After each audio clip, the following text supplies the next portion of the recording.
Hello friends, എല്ലാവർക്കും സുധീഷിന്റെയും നിധിയുടെയും super promo വിശേഷത്തിലേക്ക് സ്വാഗതം. അതിനുമുമ്പ് നിങ്ങൾക്ക് ആർക്കെങ്കിലും ഞങ്ങളുടെ ചാനൽ ഇഷ്ടപ്പെടുമെങ്കിൽ സബ്സ്ക്രൈബ് ചെയ്യുക, ലൈക്ക് ചെയ്യുക, കമന്റ് ചെയ്യുക. എല്ലാ ദിവസവും പുതുപുത്തൻ വിശേഷങ്ങളുമായിട്ട് എത്തുന്നതായിരിക്കും. അപ്പം സുഭാഷിന്റെ വിവാഹം മുടങ്ങിയതിനു ശേഷം ഒരു മരണ വീടിന് തുല്യമാകുന്ന അവസ്ഥയാണ് സുഭാഷിന്റെ വീട് കേട്ടോ. അതുപോലെ തന്നെ മറു സൈഡിൽ സുനന്ദയുടെ വീട്ടിൽ ആഘോഷപരമാകുന്ന കല്യാണ ഒരുക്കങ്ങൾ നടക്കുന്നു. അങ്ങനെ അവിടുത്തെ ശബ്ദകോലാഹലങ്ങളൊക്കെ കേട്ട് സുഭാഷ് നിരാശയോട് കൂടി നിൽക്കുന്ന ഒരു ഭാഗങ്ങളൊക്കെ ഉണ്ട്. അങ്ങനെ സുഭാഷിന്റെ ഏകദേശം സമതല തെറ്റിയ പോലെ ഓർമ്മകൾ മങ്ങിപ്പോയതുപോലെയൊക്കെ ചില സാഹചര്യങ്ങൾ എപ്പിസോഡിലുണ്ട്. അതിനോടൊപ്പം തന്നെ നിധി കാരണമാണ് സുഭാഷേനുമായിട്ട് അമ്പലത്തിൽ പോയി നിരാശയോടുകൂടി മടങ്ങേണ്ടി വന്നില്ല. അതുകൊണ്ട് നിധി പൊട്ടിക്കരയുകയും മാപ്പപേക്ഷിക്കുകയൊക്കെ ചെയ്യുന്ന ഭാഗങ്ങളൊക്കെ എപ്പിസോഡിലുണ്ട്. വരും ദിവസത്തെ എപ്പിസോഡിലേക്ക് വരുമ്പോൾ അങ്ങനെ അതിനോടൊപ്പം തന്നെ ഇന്നത്തെ എപ്പിസോഡിൽ കാണുന്ന സുധീഷിനെ ചില കള്ളത്തരങ്ങൾ കൂടി പിടിക്കുന്നുണ്ട് നിധി. കാരണം നിധിയോട് പറഞ്ഞിരിക്കുന്നത് താൻ ട്രാവൽ ഏജൻസിയുടെ ഓണറാണ് എന്നൊക്കെയാണ് പറയുന്നത്. അത് ഇന്ന് പൊളിയുന്നുണ്ട്. കാരണം മറ്റൊന്നുമല്ല, സുഭാഷിന്റെ പണിക്കാരനായ ബായുടെ വീട്ടുകാരിന്ന് നാട്ടിലേക്ക് വരുമ്പോൾ അവരുമായിട്ടൊന്ന് കറങ്ങണം. അതിന് സുധീഷിനോട് ചോദിക്കാറ്, നിന്റെ വണ്ടിയും കൊണ്ടൊന്ന് പോയി അവരെ കറങ്ങാൻ കൊണ്ടുപോകണം, അതിന് എത്ര രൂപ ആകുമെന്ന് ചോദിക്കുമ്പോൾ 4000 രൂപ ആകും എന്ന് സുധീഷ് പറയുന്നുണ്ട്. അപ്പോൾ സുഭാഷ് പറയും, അത് ഇച്ചിരി കൂടി പോയില്ല, അതൊന്ന് ഇച്ചിരി എന്തിനും അഡ്ജസ്റ്റ് ചെയ്ത് ഓർഡറാന്ന് പറയാം. അന്നേരം പെട്ടെന്ന് സുധീഷ് പറയാണ്, ഇല്ല ഏട്ടാ തോമസ് ഏട്ടൻ അത് സമ്മതിക്കുകയല്ല എന്ന് പറയാണ്. അപ്പം പെട്ടെന്ന് നിധി ചോദിക്കും, തോമസ് ആരാണ് എന്ന് ചോദിക്കും. പെട്ടെന്ന് സുധീഷ് മനസ്സിലായി, ദൈവമേ കള്ളം പൊളിഞ്ഞോ എന്ന് ഇങ്ങനെ ചിന്തിച്ചിരിക്കുക. ഈ സമയത്ത് സുധീഷിന്റെ അച്ഛൻ അവരുടെ നടുക്കിരുന്ന് ആ ഹാളിൽ തന്നെ ഇരുന്ന് ആഹാരം കഴിക്കുന്നുണ്ട്. അപ്പം സുധീഷ് വെപ്പ വെക്കുമ്പോൾ ചോദിക്കും, നിധിയെന്ന് ചോദിക്കും, നിങ്ങളുടെ വാഹനമല്ലേ, നിങ്ങളുടെ ട്രാവൽസ് അല്ലേ, അപ്പം നിങ്ങൾക്ക് അഡ്ജസ്റ്റ് ചെയ്ത് നിങ്ങൾക്ക് വേണ്ടപ്പോൾ ഓടത്തില്ലേ എന്ന് ചോദിക്കും. പെട്ടെന്ന് സുധീഷിന്റെ അച്ഛൻ ചിരിക്കുകയും ഭാസ്കരൻ ചിരിക്കുകയും. അപ്പം പെട്ടെന്ന് നിധിയോട് ചോദിക്കുകയാണ്, മോളെ നിനക്ക് ഇവനെ കണ്ട ട്രാവൽ ഏജൻസിയുടെ മുതലാളിയായിട്ട് നിനക്ക് തോന്നുമോ എന്ന് ചോദിക്കുകയാണോ. അന്നേരം പറഞ്ഞ് എന്നോട് പറഞ്ഞത് അങ്ങനെയാണ് എന്നാണ് പറഞ്ഞത് എന്ന് പറയാട്ടോ. അപ്പം സുധീഷിന്റെ അച്ഛൻ പറയാണ്, ഇതിനിടയ്ക്ക് വിലക്കാനൊക്കെ ശ്രമിക്കുന്നുണ്ട് സുധീഷൊക്കെ കേട്ടോ. ആഹാരം കഴിക്കാനും വന്നാൽ ആഹാരം കഴിച്ചിട്ട് പോയാൽ പോരെന്നൊക്കെ ചോദിക്കുന്നുണ്ട്. ഈ ആവശ്യമില്ലാത്ത കാര്യങ്ങൾ എന്തിനാണ് സംസാരിക്കുന്നത് എന്ന് ചോദിക്കുമ്പോൾ ഞാൻ പറയും എന്ന് സത്യങ്ങൾ പറയും എന്ന് പറഞ്ഞ് ഭാസ്കരൻ പറയാണ്, മോളെ ഇവൻ ആ തോമസിന്റെ ഡ്രൈവറാണ്, അവൻ കൂലിക്ക് ഓടിക്കുന്ന ഒരു വ്യക്തിയാണ്, അല്ലാതെ ഇവന്റെ ഏജൻസി ഇവന്റെ ട്രാവൽ ഏജൻസി ഒന്നും അല്ല എന്ന് പറയുകയും. അപ്പോൾ വീണ്ടും സുധീഷ് കള്ളം പറഞ്ഞല്ലോ എന്നോർത്ത് നിരാശയോടുകൂടി സുധീഷിനോട് വഴക്കുണ്ടാക്കിയിട്ട് പിണങ്ങിപ്പോകുന്ന ചില ഭാഗങ്ങളൊക്കെ എപ്പിസോഡിലുണ്ട്. വരും ദിവസത്തെ എപ്പിസോഡിലേക്ക് വരുമ്പോൾ മറ്റൊരു രസകരമാകുന്ന കാര്യം എന്ന് പറയുന്നത്, നമ്മുടെ ഒരു സൈഡിൽ സന്തോഷവും മറു സൈഡിൽ സങ്കടവും തോന്നുന്ന ചില ഭാഗങ്ങളൊക്കെ ഉണ്ട്. മറ്റൊന്നുമല്ല, സുധീഷിന്റെ സംസാര രീതികളും സുധീഷിന്റെ ആ അനിയന്മാരോടുള്ള തമാശകളുമൊക്കെ കണ്ട് നിധിക്ക് സുധീഷിനോട് അല്പ സ്നേഹം തോന്നുന്ന ചില ഭാഗമുണ്ട്. ഇതങ്ങനെ സുധീഷിന്റെ മുഖത്ത് തന്നെ നോക്കിയിരിക്കുന്ന നിധിയെ സുധീഷ് കാണുകയും അങ്ങനെ സുധീഷിന് മനസ്സിലായി തന്നെ എവിടെയോ എപ്പോഴോ എങ്ങനെയൊക്കെയോ അല്പം സ്നേഹിച്ചു തുടങ്ങിയിട്ടുണ്ട് നിധി എന്നൊക്കെ തോന്നുക. അപ്പോൾ അത് ചോദിക്കാൻ വേണ്ടി നിധിയുടെ അടുക്കൽ ചെല്ലും. നിധിയോട് ചോദിക്കാൻ, നീ എന്തിനാണ് നിധി എൻ്റെ മുഖത്ത് തന്നെ നോക്കിയിരിക്കുന്ന കണ്ടല്ലോ, അപ്പോൾ എന്നോട് എവിടെയോ സ്നേഹമൊക്കെ ഉണ്ടല്ലേ എന്നൊക്കെ ചോദിക്കുക. അപ്പോൾ പെട്ടെന്ന് നിധി ചമ്മിയിട്ട് പറയും, എനിക്ക് സ്നേഹമോ, ഞാൻ എവിടെയും നോക്കി നിങ്ങളുടെ മുഖത്ത് നോക്കിയൊന്നുമില്ല, നിങ്ങളുടെ സംസാരം കേട്ടിരുന്നതാണ് എന്നൊക്കെ പറയുകയും. അങ്ങനെ എന്നിരുന്നാലും സുധീഷിന് മനസ്സിലായി നിധിക്ക് എവിടെയൊക്കെയോ ഞങ്ങളോട് ആ കുടുംബത്തോടും തന്നോടും അല്പ സ്നേഹം തോന്നി തുടങ്ങിയെന്നൊക്കെ തോന്നുന്ന ചില ഭാഗങ്ങളൊക്കെ ഉണ്ട്. അങ്ങനെ അതിനോടൊപ്പം തന്നെ നിധിക്ക് വേണ്ടി വലിയ സഹായങ്ങളൊക്കെ ചെയ്യുവാൻ വേണ്ടി സുധീഷ് പോവുകയാണ്. മറ്റൊന്നുമല്ല, നിധിയുടെ വീട്ടിൽ നിന്ന് നിധിയുടെ ഏട്ടത്തി ഒരു ആധാർ കാർഡിന്റെ നമ്പർ എടുത്തിട്ട് നിധിക്ക് അയച്ചു കൊടുക്കുകയാണ്. ഈ അയച്ചു കൊടുക്കുന്നതിനിടയ്ക്ക് നിധിയുടെ ചേട്ടൻ ഇത് കാണുകയാണ്. നിധിയുടെ ചേട്ടത്തി ഈ ആധാർ കാർഡിന്റെ നമ്പരൊക്കെ എടുക്കുന്നു കേട്ടോ. അപ്പം പെട്ടെന്ന് അരുണ് മനസ്സിലായി, ഇത് ഇവള് തന്റെ ഭാര്യ നിധിയെ ആണല്ലോ വിളിക്കുന്നത്, അവക്കെന്തോ സഹായം ചെയ്തു കൊടുക്കുന്നുണ്ടല്ലോ എന്ന് മനസ്സിലാക്കി ഒളിച്ചു നിന്ന് കണ്ടിട്ട് നിധിയുടെ ചേട്ടത്തി ആ റൂമിൽ നിന്ന് ഇറങ്ങിപ്പോകുന്ന സമയത്ത് ആ ആധാർ നമ്പർ മാറ്റി എഴുതി വെക്കുകയും. അങ്ങനെ ആ അരുൺ പോയതിനു ശേഷം ഈ നിധിയുടെ ഏട്ടത്തി ആ നമ്പർ നിധിക്ക് അയച്ചു കൊടുക്കുക. മോളെ, നിനക്ക് ഞാൻ ഒത്തിരി റിസ്ക് എടുത്ത് ആധാർ നമ്പർ അയച്ചു തന്നിട്ടുണ്ട്, നീ അത് നോക്കി എത്രയും വേഗം ആധാർ കാർഡ് എടുക്കാൻ പറയാട്ടോ. അങ്ങനെ നിധി സുധീഷിനോട് പറയാണ്, എനിക്ക് ചേട്ടത്തിൽ നീ ആധാർ കാർഡ് അയച്ചു തന്നിട്ടുണ്ട്, എത്രയും വേഗം ആധാർ കാർഡ് എടുക്കണം എന്ന് പറയുക. അപ്പം ഞാൻ പോയിട്ട് വരാം എന്ന് പറയുകയും. ഈ സമയത്ത് പെട്ടെന്ന് സുധീഷ് പറയാം, നിധി ഒറ്റയ്ക്ക് പോകണ്ട, ഞാനും വരാം എന്ന് പറയുകയും. അങ്ങനെ നിർബന്ധിച്ച് നിധിയുടെ ഒപ്പം പോവുക, കാറിൽ പോയി. അപ്പോൾ പോകുന്ന സമയത്തൊക്കെ നിധിയോട് ചോദിക്കും, ഈ നിധി പറയുന്നുണ്ട്, എത്രയും വേഗം ആധാർ കാർഡ് എടുത്തിട്ട് വേണം എനിക്ക് എവിടെയെങ്കിലും ജോലി ശരിയാക്കാൻ, ഒരു ഹോസ്റ്റൽ ശരിയാക്കാൻ. അതിനോടൊപ്പം അതിലും പ്രധാനപ്പെട്ട കാര്യം, നമ്മൾ ഡിവോഴ്സ് നടത്താൻ എത്താൻ ആധാർ കാർഡ് വേണം, അതും ഏറ്റവും അത്യാവശ്യമാണ് എന്ന് ആദ്യം ചെയ്യേണ്ടത് അതായിരിക്കണം എന്നൊക്കെ പറയുമ്പോൾ സുധീഷിന്റെ മുഖം വളരെ വിഷമത്തിലായിരിക്കുന്ന അനുഭവമൊക്കെ കാണാട്ടോ. അങ്ങനെ ആധാർ കാർഡ് എടുക്കാൻ വേണ്ടി ആ ഷോപ്പിൽ ചെന്നു. അവിടെ ചെന്ന് കഴിഞ്ഞപ്പോഴത്തേക്ക് നമ്പർ കൊടുത്തപ്പം ഈ നമ്പറിൽ ഒരു OTP വരും. ആ OTP ആ ആധാർ കാർഡുമായി ലിങ്ക് ചെയ്ത നമ്പറിലേക്കാണ് വരുന്നത്. അപ്പം ആ ഫോൺ നമ്പർ നിധിയുടെ കയ്യിൽ ഇല്ലാത്തത് കൊണ്ട് തന്നെ വളരെ നിരാശയോടുകൂടി നിൽക്കുന്ന ഒരു ഭാഗമുണ്ട്. അങ്ങനെ അവിടുന്ന് നിരാശയോടുകൂടി ആധാർ കാർഡ് എടുക്കാൻ കഴിയാതെ പോകുന്നു. അതിനുശേഷം വളരെ ടെൻഷൻ അടിച്ചിരിക്കുന്ന നിധിയെ സുധീഷ് ആശ്വസിപ്പിക്കുന്ന ചില ഭാഗങ്ങളൊക്കെ ഉണ്ട് കേട്ടോ. ഈ സമയത്ത് പറയാണ്, നിധി എന്തിനാണ് ഇങ്ങനെ വിഷമിക്കുന്നത്, നമുക്ക് ആധാർ കാർഡ് എടുത്താൽ പോലെ അതൊക്കെ കിട്ടും, നിധി എന്തിനാ ഇങ്ങനെ വിഷമിക്കുന്നതൊക്കെ ചോദിക്കുകയും നമുക്ക് ആദ്യം ആ നമ്പർ നിധിയുടെ കളഞ്ഞു പോയ നമ്പർ ആ നമ്പറിലേക്ക് ഒന്ന് വിളിച്ചു നോക്കാം, ആർക്കെങ്കിലും ഈ നമ്പർ 3 മാസത്തിനുള്ളിൽ കൊടുത്തിട്ടുണ്ടെങ്കിൽ നമുക്കത് ക്യാൻസൽ ചെയ്യിക്കാന്ന് പറയുക. അങ്ങനെ നിധി പെട്ടെന്ന് തൻ്റെ ഫോണിൽ നിന്ന് വിളിക്കുമ്പോൾ റിങ് ചെയ്യുമ്പോൾ വേറൊരു വ്യക്തിയാണ് ഈ ഫോൺ എടുക്കുന്നുണ്ടോ. അപ്പോൾ ഇതിനിടയ്ക്ക് ഈ റിങ് ചെയ്യുന്നു എന്ന് പറയുന്നത് സുധീഷ് പറയുന്നുണ്ട്, അന്ന് ഇങ്ങതാ ഞാൻ സംസാരിക്കാമെന്ന് പറയുന്നുണ്ട്. അപ്പം നിധി പറയുന്നത് വേണ്ട, എനിക്ക് സംസാരിക്കാൻ അറിയാമല്ലോ, ഞാൻ സംസാരിച്ചോളാം എന്ന് പറയാം കേട്ടോ.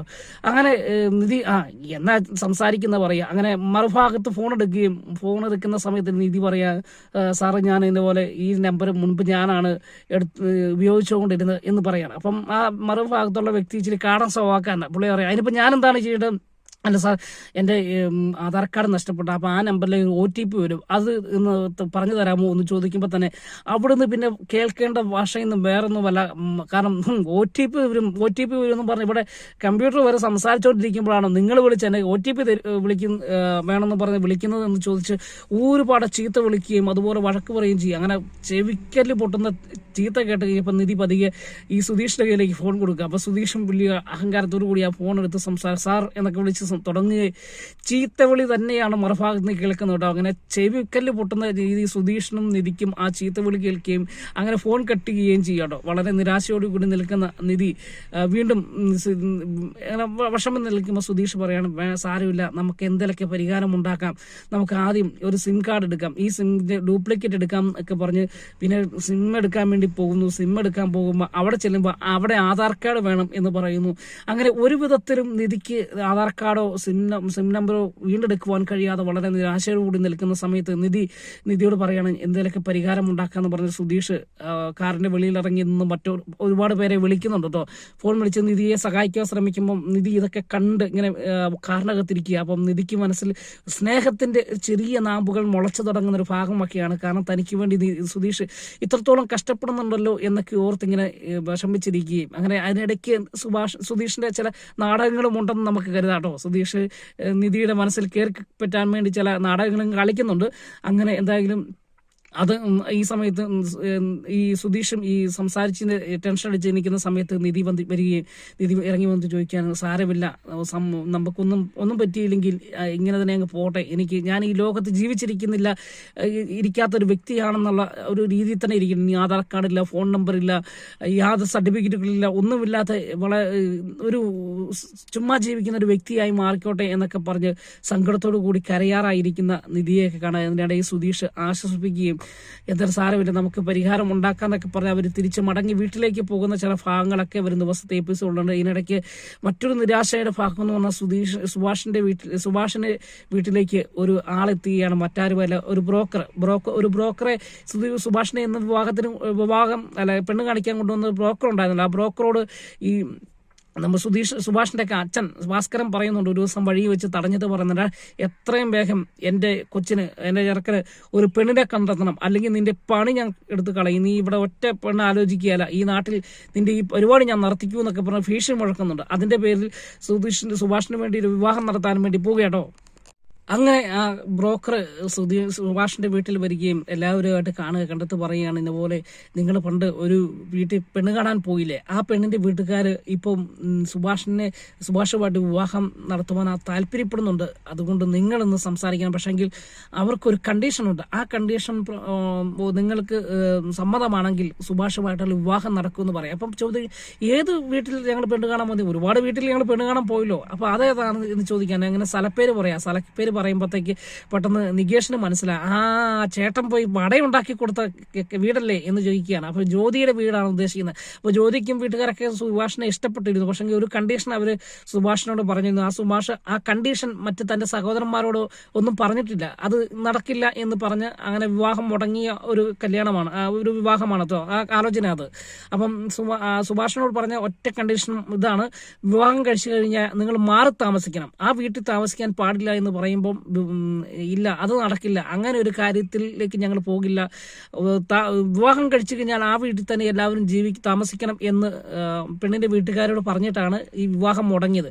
അപ്പോൾ ഒരിക്കൽ കൂടി ഈ പെണ്ണിന്റെ വീട്ടുകാർ ഈ ബ്രോക്കറുമായിട്ട് സംസാരിക്കുകയും അങ്ങനെയാണെങ്കിൽ സുഭാഷ് ആ വീട്ടിൽ നിന്ന് മാറി താമസിക്കാൻ പറ്റുമെങ്കിൽ ജ്യോതിയുമായിട്ടുള്ള വിവാഹം നടത്താമെന്ന് പറയുക. അപ്പം ഈ കാര്യം വന്ന് വീട്ടിൽ വരും എന്ന് പറയുമ്പോഴത്തേക്കും വീട്ടുകാരോട് പറയാണ്,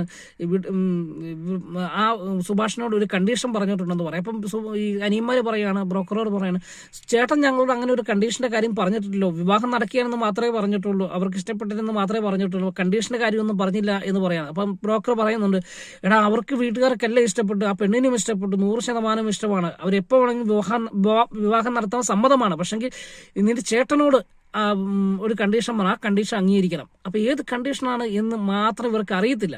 അപ്പൊ ഇങ്ങനെ ചിന്തിച്ചിരിക്കുമ്പോഴത്തേക്ക് ഈ ബ്രോക്കർ പറയുന്നുണ്ട്, അത് നിന്റെ ചേട്ടനോട് ഈ പെൺകുട്ടി ഒരു ദിവസം ഒറ്റയ്ക്ക് നിന്ന് സംസാരിച്ചായിരുന്നു, ഒറ്റയ്ക്ക് വന്ന് കണ്ടായിരുന്നു എന്ന് പറയാണ്. അപ്പൊ പെട്ടെന്ന് എല്ലാവർക്കും അതിശയപ്പോയി, സുഭാഷ് ചേട്ടനുമായിട്ട് ഈ പെൺകുട്ടി ഒറ്റയ്ക്ക് സംസാരിച്ചോ, അതൊക്കെ എന്ന് സംഭവിച്ചു, ഇതൊന്നും ചേട്ടൻ നമ്മളോട് പറഞ്ഞില്ലല്ലോ എന്നൊക്കെ ചിന്തിച്ച് നിൽക്കുക. അങ്ങനെ ബ്രോക്കർ അവിടെ നിന്ന് പോവുകയാണ്. നിങ്ങൾ ഈ കാര്യങ്ങൾ സംസാരിച്ചിട്ട് എന്താണ് കണ്ടീഷൻ എന്ന് നിന്റെ ചേട്ടനോട് ആ പെൺകുട്ടിയോട് ചോദിച്ചിട്ട് അതിന് സമ്മതമാണെങ്കിൽ എന്നെ വിളിച്ചാൽ മതി എന്ന് പറഞ്ഞ് ആ ബ്രോക്കർ പോകുന്നുണ്ടോ. അങ്ങനെ ഇപ്പോൾ കൂടിയാലോചിക്കുക, ചേട്ടൻ അങ്ങനത്തെ ഒരു പരിപാടി ചെയ്തോ, നമ്മളറിയാതെ ആ പെൺകുട്ടി ഒറ്റയ്ക്ക് പോയി കണ്ടിട്ട് കണ്ടീഷൻ എന്ത് കണ്ടീഷനാണെന്ന് പോലും നമ്മളോട് പറഞ്ഞിട്ടില്ല, അതൊന്ന് അന്വേഷിക്കണോ ഇല്ലോ എന്ന് പറഞ്ഞ് എല്ലാവരും കൂടെ അന്വേഷിക്കാൻ വേണ്ടി ചേട്ടൻ വരുന്നതും കാത്തു നിൽക്കുകയാണ്, സുഭാഷ് വരുന്നതും കാത്തു നിൽക്കുകയാണ്. അങ്ങനെ സുഭാഷ് വന്നു കഴിഞ്ഞപ്പോൾ സുഭാഷിനെ എല്ലാവരും കൂടെ വളഞ്ഞു നടത്തിയിട്ട് ചോദ്യം ചെയ്യാട്ടോ. ചോദ്യം ചെയ്യുന്ന സമയത്ത് പറയാണ്, എന്നാടാ എന്നെ എല്ലാവരും ഇങ്ങനെ വളഞ്ഞു നിന്ന് ചോദ്യം ചെയ്യുന്നത് എന്ന് ചോദിക്കുകയാണ്. അപ്പോൾ സുധീഷ് പറയാണ്, ചേട്ടൻ ജ്യോതിയുമായിട്ട് സംസാരിച്ചാൽ ഒറ്റയ്ക്ക് നിന്ന് സംസാരിച്ചോ എന്ന് ചോദിക്കുകയാണ്. അപ്പൊ പെട്ടെന്ന് ഇല്ല എന്ന് പറയാണ്.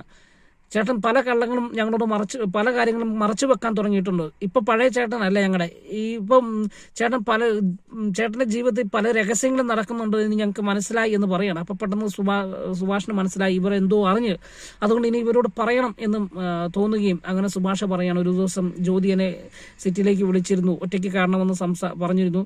അങ്ങനെ ഞങ്ങൾ പോയി കണ്ടു, സംസാരിച്ചു, അത്രേ ഉള്ളൂ, വേറെ ഒന്നും പറഞ്ഞില്ല എന്ന് പറയണം. അപ്പോൾ ഒരു കണ്ടീഷൻ വെച്ചായിരുന്നല്ലോ, ആ കണ്ടീഷൻ എന്താണ് എന്ന് ചോദിക്കുമ്പോൾ സുഭാഷ് അതിൻ്റെ അന്ന് ഒഴിഞ്ഞു മാറി പോകുന്ന ഒരു ഭാഗങ്ങളൊക്കെ ഉണ്ടോ. അതിനുശേഷം നിധിയും സുധീഷും ഒരു കാര്യം തീരുമാനിച്ചു. എന്നാൽ സുഭാഷ് ചേട്ടൻ ഈ കണ്ടീഷന്റെ കാര്യം പറയാതെ നമുക്ക് കണ്ടെത്തണം, അതിനുവേണ്ടി നമുക്ക് ആ പെൺകുട്ടിയെ ഒന്ന് കാണണമെന്നും ആ പെൺകുട്ടിയുടെ വീട്ടിൽ പോകണമെന്നും തീരുമാനിക്കുക. അങ്ങനെ സുധീഷും നിധിയും കൂടെ ആ വീട്ടിൽ ചെല്ലുകയും അവിടെ ചെന്ന് പരിചയപ്പെടുത്തുകയാണ്, ഞാൻ സുഭാഷിന്റെ അനിയനാണ്, ഇത് എൻ്റെ വൈഫാണ് എന്നൊക്കെ പറഞ്ഞ് പരിചയപ്പെടുത്തുകയും ബ്രോക്കർ വന്നിരുന്നു. അപ്പോൾ വിവാഹത്തിന് നിങ്ങൾക്ക് സമ്മതമാണെന്ന് പറഞ്ഞിരുന്നു, അപ്പോൾ എന്തോ കണ്ടീഷൻ പറഞ്ഞിരുന്നു, ആ കണ്ടീഷനെ കുറിച്ച് ഞങ്ങളോടൊന്നും പറഞ്ഞിട്ടില്ല എന്ന് പറയാണ്. അപ്പോൾ ആ പെൺകുട്ടിയുടെ അച്ഛൻ പറയാണ്, അയ്യോ സുഭാഷ് അത് പറഞ്ഞില്ലേ, ഞങ്ങൾക്ക് ഒറ്റ താല്പര്യമോ ഒറ്റ കണ്ടീഷനോ ഉള്ളൂ, അത് നിസ്സാര കാര്യമാണ്, അത് നടന്നു കഴിഞ്ഞാൽ ആ കണ്ടീഷൻ നിങ്ങൾ സമ്മതിച്ചു കഴിഞ്ഞാൽ ഈ വിവാഹം നടക്കും, ഏറ്റവും അടുത്ത മുഹൂർത്തത്തിൽ വിവാഹം നടക്കും എന്ന് പറയാണ്. അപ്പം പെട്ടെന്ന് സുധീഷ് ചോദിക്കും, എന്ത് കണ്ടീഷനാണ് സാർ എന്ന് ചോദിക്കും. പറയും, ഈ പെൺകുട്ടിയും വരൂട്ടെ, ജ്യോതിയും വന്നിട്ട് പറയും, ഞങ്ങൾക്ക് സുഭാഷ് ചേട്ടനെ ഇഷ്ടപ്പെട്ടു, പക്ഷേ ഈ ഒരു കണ്ടീഷനാണ് ഞങ്ങൾക്ക് ഇഷ്ടം എന്ന് പറയാണ്. അപ്പം ചോദിക്കും, പറയാണ്, ഞാൻ വിവാഹം കഴിച്ച് അങ്ങോട്ട് വന്നു കഴിഞ്ഞാൽ അവിടെ ആ വീട്ടിൽ താമസിക്കാൻ പറ്റില്ല, മറിച്ച് വേറൊരു വീടെടുത്ത് താമസിക്കാൻ പറ്റുമെങ്കിൽ മാത്രം ഞങ്ങൾ വരാമെന്ന് സുഭാഷ് ചേട്ടനോട് പറഞ്ഞിരുന്നു. എന്നാൽ സുഭാഷ് ചേട്ടൻ അത് വിസമ്മതിക്കുകയായിരുന്നു, അത് നടക്കില്ല എന്ന് പറഞ്ഞാണ് ഈ വിവാഹം മുടങ്ങിയത് എന്ന് പറയുക. അപ്പം ഇത് കേട്ടപ്പോൾ ഞെട്ടിപ്പോട്ടോ സുധീഷ് നിധിയൊക്കെ. അപ്പം അയ്യോ ഞങ്ങളോട് ഇതൊന്നും പറഞ്ഞിട്ടില്ല, ഞങ്ങൾക്ക് സമ്മതമാണ്, ഞങ്ങളിത് നടത്തും, സുഭാഷ് ചേട്ടൻ ജീവിതമല്ലേ, സുഭാഷ് ചേട്ടൻ മാറി താമസിക്കണമെങ്കിൽ മാറി താമസിക്കട്ടെ, അതിനുവേണ്ടി ഞങ്ങൾക്ക് സമ്മതമാണ്, ഞങ്ങളിത് സമ്മതിപ്പിക്കും, അത് കഴിഞ്ഞ് ഞങ്ങൾ വിളിച്ചോളാം എന്ന് പറഞ്ഞ് അവിടെ നിന്ന് ഇറങ്ങി വരികയും അതിനുശേഷം തന്റെ അനിയന്മാരുമായിട്ട് വീട്ടിൽ വന്ന് സംസാരിക്കുകയാണ്. ഇങ്ങനെ സുഭാഷ് ചേട്ടന്റെ ജീവിതത്തിൽ വിവാഹം നടക്കണമെങ്കിൽ അവർ പറഞ്ഞിരിക്കുന്നത് കല്യാണം കഴിഞ്ഞ് സുഭാഷ് ചേട്ടൻ മാറി താമസിക്കണമെന്നാണ് പറഞ്ഞിരിക്കുന്നത്, അതാണ് അവരുടെ കണ്ടീഷൻ എന്ന് പറയുമ്പോൾ എല്ലാവർക്കും പെട്ടെന്ന് അതിശയമുണ്ടാക്കിയ സങ്കടം തോന്നുകയും പറയുകയും ചെയ്യുക. കാരണം ഇത്രയും നാൾ സുഭാഷ് ചേട്ടനാണ് ആ വീട് നടത്തിയത്. സുഭാഷ് ചേട്ടൻ വിവാഹം കഴിച്ച് പോയി കഴിയുമ്പോഴത്തേക്ക് തങ്ങൾ ഒറ്റപ്പെട്ടു പോകുമല്ലോ എന്നോർത്ത് അവർക്ക് സങ്കടം സഹിക്കാനും കഴിയാതെ വരികയും അങ്ങനെ വളരെ നിരാശയോടുകൂടി നികേഷും ഹരീഷും നിൽക്കുന്ന സമയത്ത് സുധീഷ് പറയാണ്, എടാ നിങ്ങൾക്ക് ചേട്ടനോട് സ്നേഹമുണ്ടെങ്കിൽ, ചേട്ടന്റെ ജീവിതമാണ് നല്ലതെങ്കിൽ, മാറി താമസിക്കുന്ന നല്ലതെങ്കിൽ അത് അല്ലേ നല്ലത്. നമുക്കെന്നും ചേട്ടനോട് കൂടെ ജീവിക്കാൻ പറ്റില്ലല്ലോ. അതുകൊണ്ട് ചേട്ടൻ നല്ലൊരു വിവാഹം നടക്കണം, അതിനുവേണ്ടി ചേട്ടൻ മാറി താമസിക്കുമെങ്കിൽ താമസിക്കട്ടെ എന്ന് പറയുമ്പോൾ നികേഷ് അവിടെ നിന്ന് പൊട്ടിക്കരയാട്ടോ. നികേഷിന് സഹിക്കാൻ പറ്റും. നികേഷിന് ചേട്ടൻ കഴിഞ്ഞ് സുഭാഷ് ചേട്ടൻ കഴിഞ്ഞേ ഉള്ളൂ. സുഭാഷ് ചേട്ടൻ്റെ കൂടെ ഉറങ്ങുക, കഴിക്കുക, അങ്ങനെ ഒരു പ്രത്യേക ബന്ധമാണ് അവർ തമ്മിലുള്ള ബന്ധം. അപ്പം നികേഷ് ഇത് പൊട്ടിക്കരയെന്ന് കണ്ടപ്പോഴത്തേക്ക് എല്ലാവരും ചെന്ന് ആശ്വസിപ്പിക്കുകയും നിധി പറയണം, എടാ മോനെ അങ്ങനെയല്ല നികേഷേ, ചേട്ടനെ എന്നും നിങ്ങളുടെ കൂടെ ജീവിക്കാൻ പറ്റുമോ? നിങ്ങൾ വിവാഹം കഴിച്ചു പോകും, ഹരീഷ് വിവാഹം കഴിച്ചു പോകും, നീ ജോലിയുമായിട്ട് പോകും. അങ്ങനെ സമയത്ത് ചേട്ടൻ ഒറ്റയ്ക്കല്ലേ ഉള്ളൂ. അപ്പോൾ ചേട്ടൻ ഒറ്റയ്ക്ക് ജീവിക്കാനാണ് നിങ്ങൾക്ക് താല്പര്യമെങ്കിൽ ഓക്കെ, മറിച്ച് ചേട്ടൻ നല്ല ജീവിതം ഉണ്ടാകണമെന്നാണ് നിങ്ങൾക്ക് താല്പര്യമെങ്കിൽ ചേട്ടൻ ഒറ്റയ്ക്ക് താമസിക്കട്ടെ, ഒറ്റയ്ക്ക് പോയി വിവാഹം കഴിച്ച് താമസിക്കട്ടെ, അതല്ലേ നല്ലതെന്ന് പറയുകയും എല്ലാവരും നികേഷിനെ ആശ്വസിപ്പിച്ച് ഞങ്ങൾക്ക് സമ്മതമായ ചേച്ചി, ഏട്ടത്തി, കാരണം സുഭാഷ് ചേട്ടൻ്റെ ജീവിതമാണ് ഏറ്റവും പ്രധാനം, അതിനുവേണ്ടി ഞങ്ങൾ എന്ത് ത്യാഗം സഹിക്കാൻ തയ്യാറാണെന്ന് പറയുകയും അങ്ങനെ മനസ്സോടുകൂടി സുഭാഷ് ആ വീട്ടിൽ നിന്ന് ഇറങ്ങിപ്പോയാലും സുഭാഷ് ചേട്ടൻ്റെ ജീവിതം നന്നാക്കണമെന്ന് ആഗ്രഹത്തോടു കൂടി കാത്തു നിൽക്കുന്ന ഒരു ഭാഗങ്ങളൊക്കെ വരുന്ന പുസ്തക എപ്പിസോഡുണ്ട്. വീണ്ടും കാണും വരെ എല്ലാവർക്കും ഗുഡ് ബൈ.